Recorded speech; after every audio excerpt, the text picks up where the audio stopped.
But we may be small, we still need stabilizers. And especially we need stabilizers in two areas: protecting our reserves and safeguarding the integrity of our public service. Why do I say this? Because these are two critical elements that give us safety, security, assurance, and resources for the future. It's taken us decades to build up our foreign reserves. They are our oil in the ground. If we don't have a second key, and you happen to have a generous or profligate government, then one government can spend it all and bring you back to zero. Elections will become auctions, where the parties compete to be more generous than the other, offering what it can do to voters by raiding the bank, as happens in countries much richer than us. You look at Australia, when 10 years ago, under basically a conservative government, they built up a significant amount of reserves or surpluses. They set up pension fund for the future, and they said this is our sovereign wealth fund, and this is to make sure that in future you'll be provided for state pensions and so on. But then came elections, and both parties, whether in government or out of government, because of the dynamic of the situation, they had no choice. One side offers something, the other side offers more, and back and forth. It's an auction. Today, the funds for the future have disappeared. The country is in deficit. The commodities boom is over.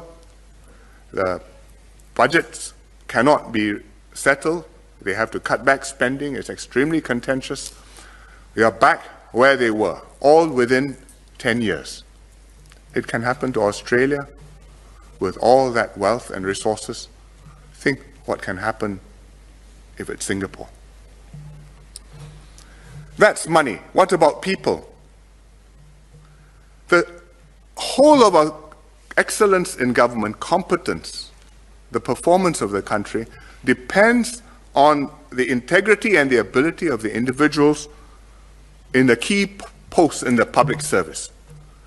Judges, central bankers, the accountant general, the commissioner of police, the people who head our stat boards, who sit on our stat board, key stat boards, the people who manage our reserves. Once corrupt persons get into key positions, that's the end. It's not only the end because they take money and help themselves, because you can stop that and put them in jail. It's the end because they subvert and corrupt the system and make it impossible to root out the cancer, which then becomes entrenched throughout the system. The system is permanently broken. You look at other countries. President SBY, President Yudhoyono of Indonesia, used to lament publicly about the problem he had with what he called the judicial mafia. He doesn't mean the mafia on the streets. He means judges whom he could not trust for their integrity because they had become corrupt and they had become part of the problem. You look at other countries where the police are in cahoots with the crooks. And if you have a problem, you're not sure whether you should go to the police station or run away from the police station. Or you look at countries where those responsible for safeguarding state assets instead raid the bank. As the Malay proverb goes, pagar makan padi.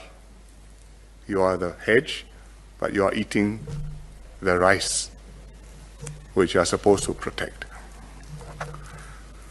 To prevent this, or at least to make this harder, this system needs a second key.